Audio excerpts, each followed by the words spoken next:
What does well-being have to do with a dyslexic individual? Well, in reality, it's what is so important to everyone.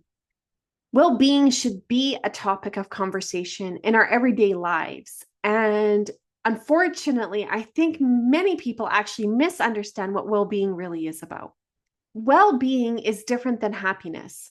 We can have the expression and the emotion and the experience of being happy, but to chase happiness is not the focus of well-being. Happiness is when we feel elated, we have a high, we have a joy, and some people end up chasing it to the extent that they have toxic positivity where they're not looking at reality. They're not looking at or honoring those aspects of themselves that need attention, such as trauma and negative emotions and the potential of feeling depressed. They're only focusing on what is good in life. And that's actually not well being. That's not helping any individual move forward. So, regardless if you're dyslexic or someone who is not dyslexic, well being is such an important aspect of having a well rounded and meaningful life. Well being is the mixture and the diversity of looking at how you interact with your positive emotions. How do you work with your emotions? Do you ignore those that bring you down, or do you accept all of them as different messages towards you? Do you accept what comes up for you as just your point of reality?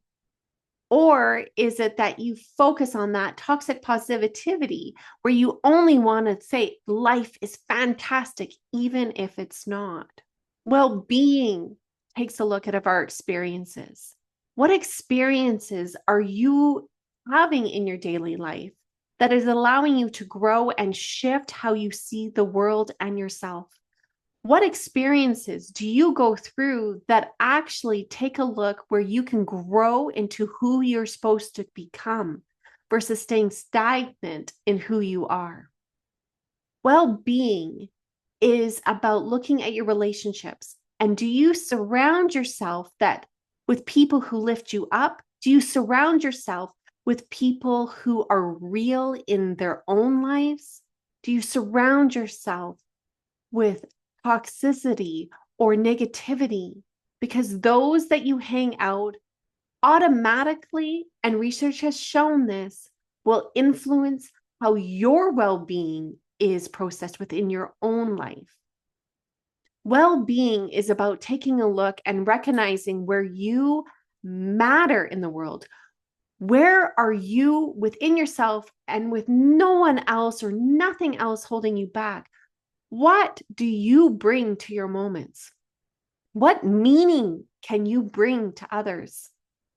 What basically value is your life?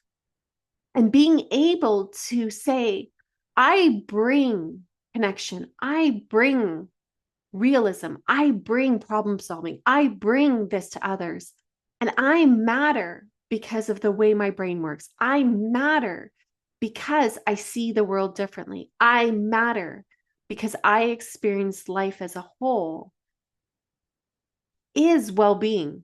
It's an important, very important aspect of well-being itself. Well-being is taking a look at your accomplishments and not tooting your own horn, but saying, yeah, I've accomplished a lot in my life. I look at the yard work I've done, look at my degrees, look at what I created, what artwork I've done, what I've written, look at my children and how successful they are, look at my family, look at all of that. Looking at your accomplishments is important. And maybe they're not exactly what you think life should be about. But the thing is it doesn't negate what they are. And they're at least starting points to something greater than where you may be in your current moment. Well-being is looking at your financial security. Can you pay your bills? Are you able to have extra money for fun? Are you able to live the life you need? It doesn't mean that you have to have the highest level or the most amount of zeros in your paycheck. It's just whether or not you have security and stability. Well-being is taking a look at your health and knowing that you're eating right for your body, not what society says you should eat, but what your body, your chemistry needs. Well-being is more than happiness.